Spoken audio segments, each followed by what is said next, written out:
So as always, greetings from Pennsylvania once again. We're back in a familiar area. I've been here a number of times. We're here in northern Berks County, my home county, north of a town called Charlottesville. As you can tell by the title of the video, this is about the wild man of Sand Springs. And of course this is part of my Bigfoot in Pennsylvania series. And I was here 4 years ago. I told this story 4 years ago, way before I even started doing this whole Bigfoot series thing. So some of you, this story might be familiar to some of you, but I have some new information to add to it in this video as well. And I am also going to be placing out a channel sticker. This is number 74, Sand Springs, and giving a flashlight away today, but let me show you exactly where we are. Down that way is the town of Charlottesville and Interstate 78. I believe this is called Forge Dam Road or North Kill Road. I forget which one it's called offhand. But that is where we are, just north of the town of Charlottesville. And this is state game lands right here. And the road comes up, it kind of ends right here. There is a gate, but that gate is often closed, but sometimes you can go up that way. I think it's open right now because of hunting season. But this is the last of the channel stickers that were given to me by some other viewers who make these. So this is the last one, number 74. I will be using my own for my own merch shop after this. I already have some came. And I also, here's the flashlight I'm giving away. This is the one I used in my most recent flashlight review video. We were in that cave, I believe it was Carnegie Cave. So the box is open because I used it in that episode. Might even have a little bit of a cave gunk on it, but I'm going to give that one away in this episode as well, once we get up to what's called Sand Springs. Yeah, so this is a beautiful area up here. It's a beautiful day to be out hiking. Gonna be in the 60s again. Almost slightly chilly this morning. But yeah, I got several stories to tell you. It's about some encounters that people have had out here. And some of these are older stories from the early 1900s. I got a couple stories from there. And then there's some more modern stories too. So that makes places like this interesting because, you know, some of these stories are before what you might refer to as the modern Bigfoot craze, when all of a sudden everybody was seeing Bigfoot. Back then, that's why it's called Wild Man of Sand Springs. Because back then they didn't call it Bigfoot or Sasquatch. They called him, you know, the Wild Man or the Hairy Man. Those sightings. So I guess a couple of stories to tell you about that. Some of those are a little bit odd, I guess, or troubling because of what happened to the one guy. But then I guess there were some more modern sightings out here as well, dating back to 2007 and 1991. So let's head up to the trail and start getting up there. Sand Springs itself is just a beautiful spot. I love going up there. So anyways, I'm yapping too much. Let's get going. All right, so we'll say farewell to Naomi. It looks like she has a buddy here that she can talk to. She'll have to behave herself though too. So we're gonna hit the road here just a little bit, and the trailhead for the Sand Springs Trail is just up here a ways.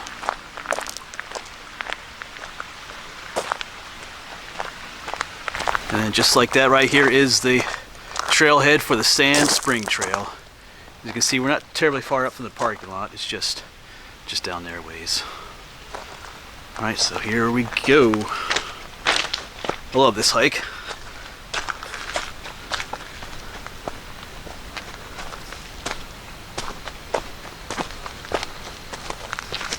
And as we make our way up to the springs, I'll tell you some of the stories that have occurred or that have happened to people in this area.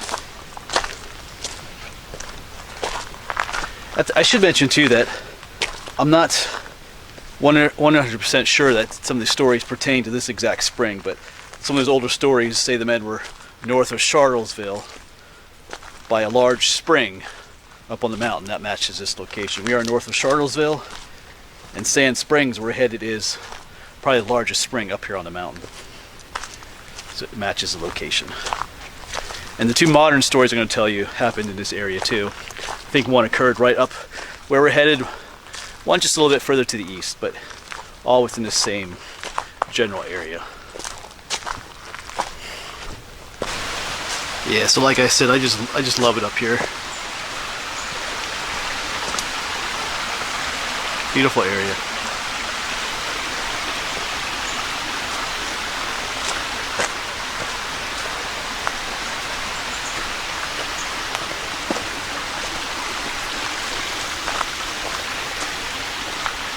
So we'll start with the older stories. Like I said, I like the older stories. In some ways, to me, they hold a little bit more weight to them, just because they occurred before the more modern Bigfoot craze, which started in the, I believe, more in like the late 60s.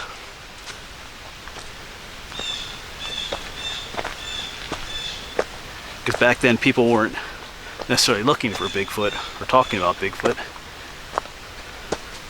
but people were still encountering, you know, strange things out here in the woods, things they didn't understand.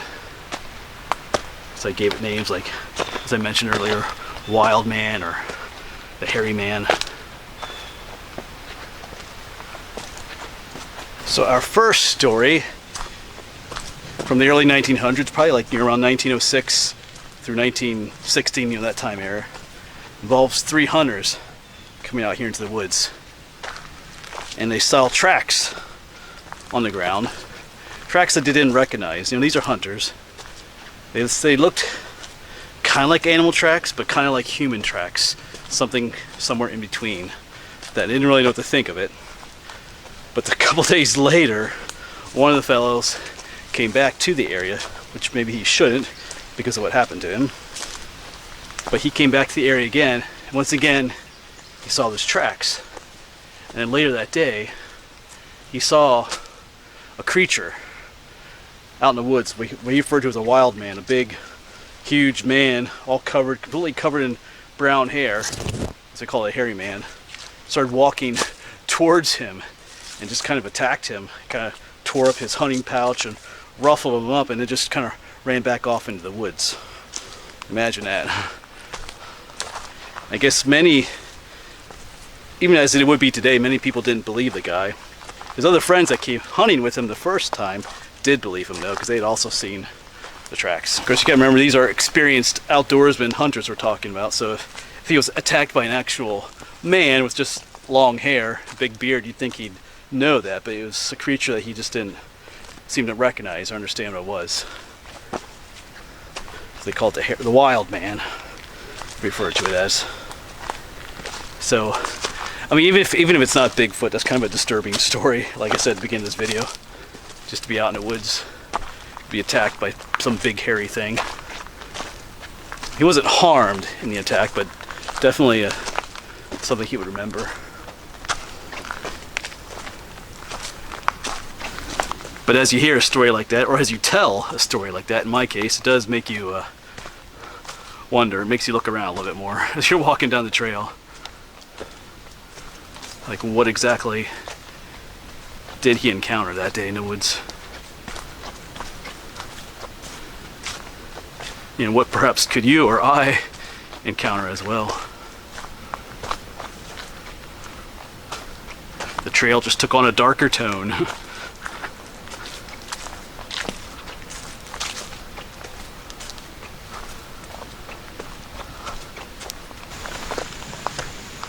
And then the next encounter is also from that same time period, the early 1900s.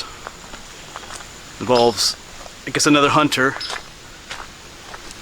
heading up to the same spring, most likely that we're headed to. Like I said, it's the largest spring up here.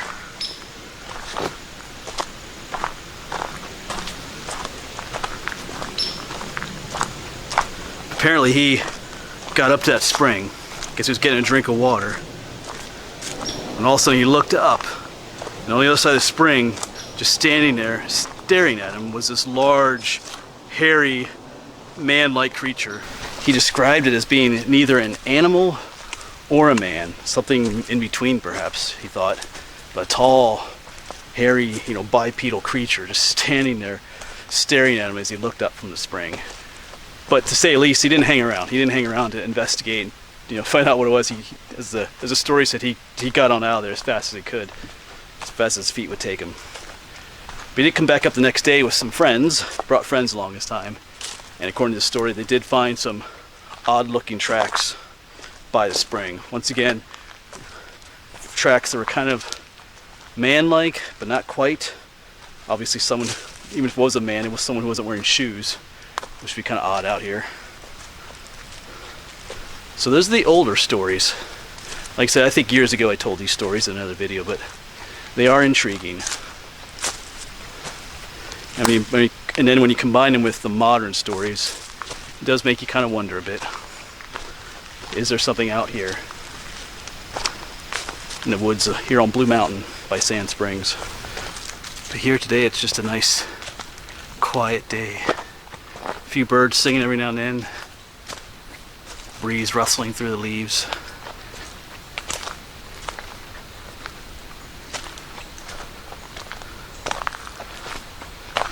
No sign of any hairy wild men out here. Might make for a good video, but I think I would rather prefer to not see one at the same time.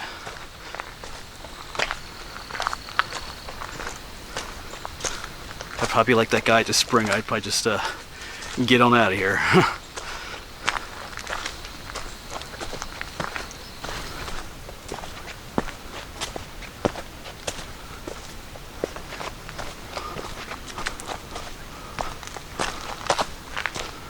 Alright, we're not terribly far from the spring anymore here now.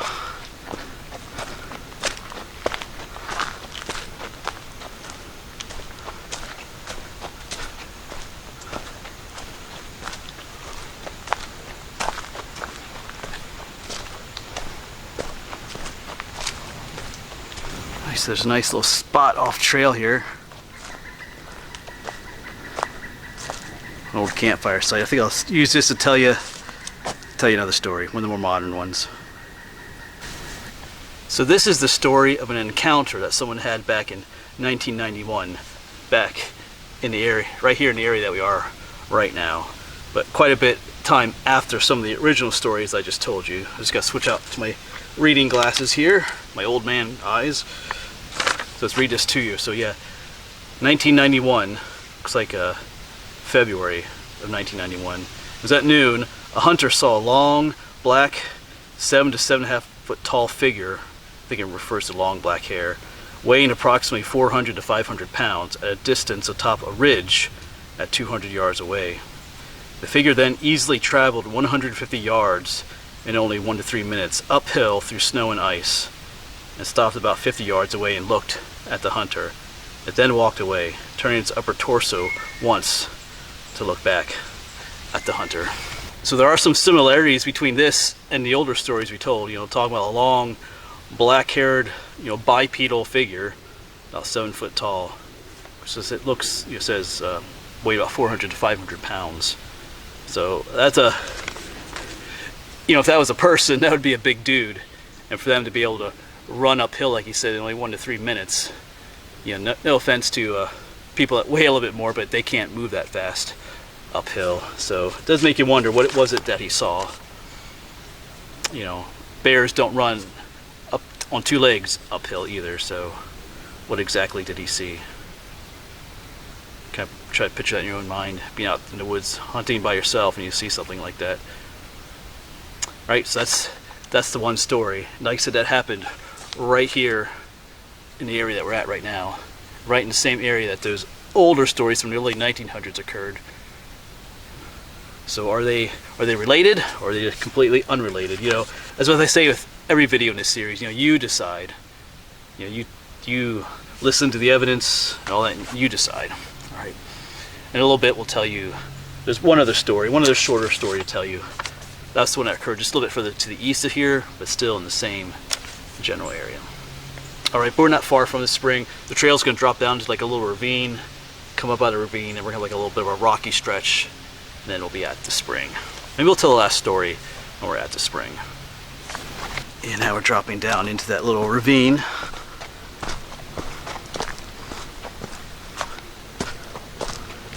It usually has a lot more water than this in it, but it's been a drier summer. Sometimes walking along here, there's actually water flowing through this area too.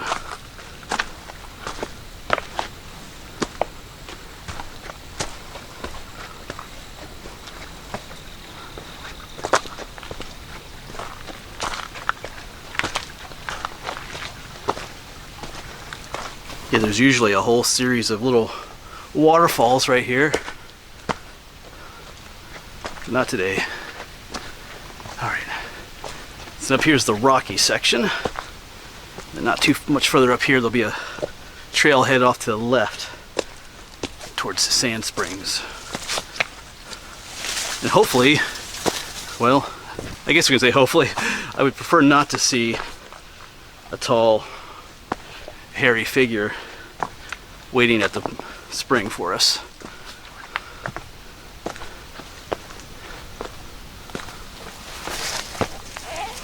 And then we'll see if there's a sign for the trail up here, or for the springs. Last time I was here, the sign had fallen down. Otherwise, you can walk right past the trail if you're not familiar with the area. Oh, I think they replaced it. Yeah. Yeah, here's the sign. They replaced the blue sign, spring 5 yards. But the Sand Springs Trail itself continues on up the mountain. It'll take you to the Appalachian Trail if you could keep going this way. And there's actually another spring up there, which sometimes gets referred to as Sand Springs. Oh, here we go. Kind of a magical spot back here.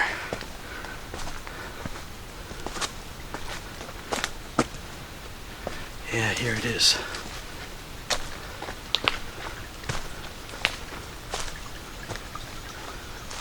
So far the coast is clear too.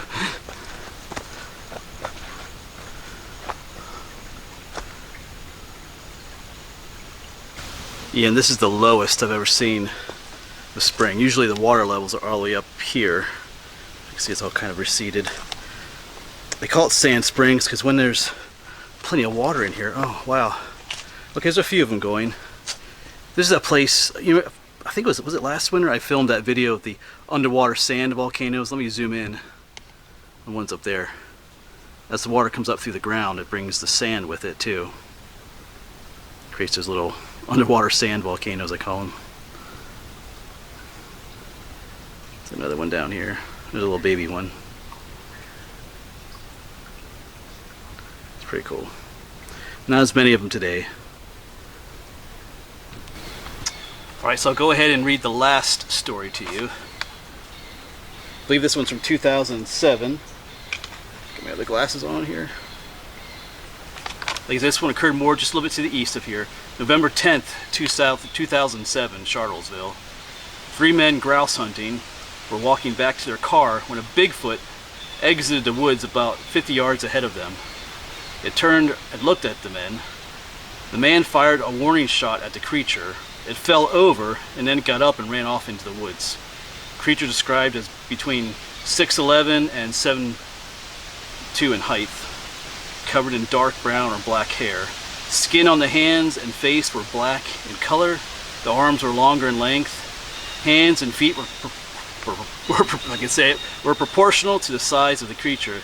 They noticed a musky smell from the creature. So that is the last story from this area. Not sure what I think of that one as much. In this one they actually shot at the creature. It says they gave it a warning shot. I read some other variations of this story where they said that the guy actually aimed at the creature. Others say that he kind of aimed over its head. So, but in other ways, a similar story, similar in height to the other stories, similar in color, you know, long black hair, things like that. So, is there something out here in the woods north of Charlottesville here in Berks County? You know, this spring always felt like a magical place to me in some ways. I know. You tell me. If we go back to one of the older stories I told you, this is more likely the spring that guy had walked up to, was taking a drink, and then he looked up, and probably right over there, he saw that large, black, hairy thing just staring at him. And that's when he took off. So imagine that. That would be just, I can imagine just, you know, filling my water bottle or looking at those little sand volcanoes and just all of a sudden looking up and there's a creature, a giant hominid, you know, bipedal, hairy thing just staring at me. You know, what would I do? Yeah, you know, once again, just picture getting a drink and then looking up and there There it is, looking at you. So is there some potential truth to these stories, you know, as to what people are seeing up here on this mountain, up by this spring? Is there something living up in these woods, whether real or something more, you know, in the spiritual or mystical nature of things? Or is every single one of these stories a lie? Is everybody just lying about what's going on up here? Because in this case, there's quite a few stories. We have 4 different accounts spanning the decades. So that just makes this area a little bit more intriguing. It's not just some isolated random story that someone had somewhere. There's a whole group of them up here in the same area in different time years. So what's going on up here? Are people actually seeing something, or is everybody, or are they all crazy or lying, you know? Like I said, you decide. You let me know in the comments what you think is going on.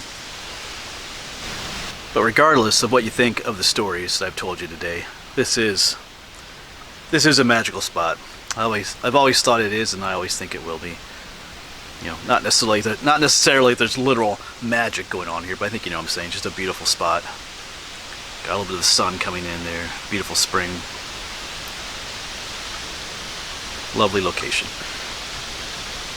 And as I was pondering to myself as to whether I should leave or not, I was thinking, there's something I'm forgetting, isn't there? And yes, there is. We've got to place the channel sticker and that flashlight around here somewhere for someone to come up here and find up the Sand Springs Trail. So I'm going to find a location to hide this. And as always, remember, if you're the person that finds the channel sticker and flashlight, if you could go ahead and send me a picture of yourself finding it, and I'll share that in a future video. I know the one that I placed up at Mount Greylock, the highest point in Massachusetts, that one was found. I'll share that picture in a future video though. And then the one I placed at Rhode Island, the Rhode Island high point, Jeremoth Hill, I never heard anything about that one yet, so. Alright, well let's find a place to put this one. Alright, so let me show you where the channel sticker is hidden. Right up here is a spring. And then, right there's a nice place to sit, but right here's the trail that comes from the Sand Springs Trail itself. You can see the trail comes in here. And then once again, right over here is the spring. But if you look off to your right, there's a medium-sized tree right there. And I built a little rock cairn, and there's a stick poking up from the middle of it right here. So underneath that rock right there is where the channel sticker and the flashlight are located. Hopefully they'll be safe there until someone comes and looks for them. They might be out for a little while. Alright, but one last look at this magical spot here. No hairy man today. But I believe we shall take leave of this pleasant location. Back there's a spring, beautiful area. You know, and even if you have absolutely no interest in Bigfoot or coming up here looking for my channel sticker and a flashlight or whatever, this is a beautiful place to come hike up to. Especially if you can come up here, you know, during one of the weekdays. Weekends, you're more than likely to encounter other folks up here, which is fine. But it is nice to have places like this by yourself. I know I still get scolded by people that think I don't like people because I like to enjoy places like this by myself. There's nothing wrong with wanting to enjoy a beautiful location just by yourself. It doesn't mean you hate people. Alright. But as usual, I probably won't film a whole lot on the way back. But I will keep my eyes open. I do a little filming on the way back. But I'll get back in touch with you at least one more time as we head back down towards Naomi. Alright, let's get going. And making our way back through that little ravine. Kind of dried up.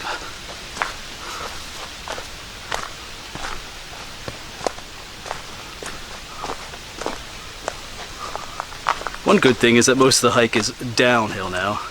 There are some uphill sections to come here.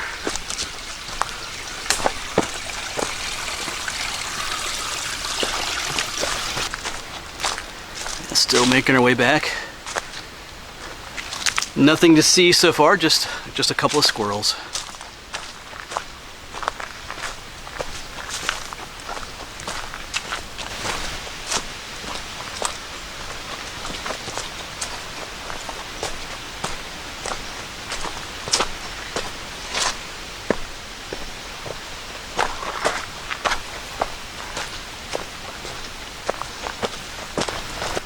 This section definitely has a tunnel feel to it. You imagine way down there seeing a big shadowy figure just standing down there, way down there at the entrance. Not that I want to see that, but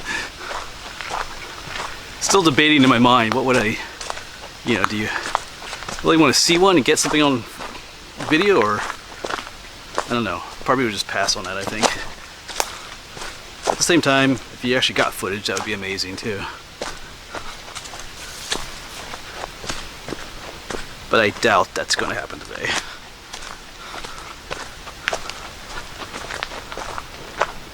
So that'll be it for this video then. I'm just about down where the trail started, down the old dirt road down here. But yeah, like I said, once again, I'm not trying to prove that these stories are true or not.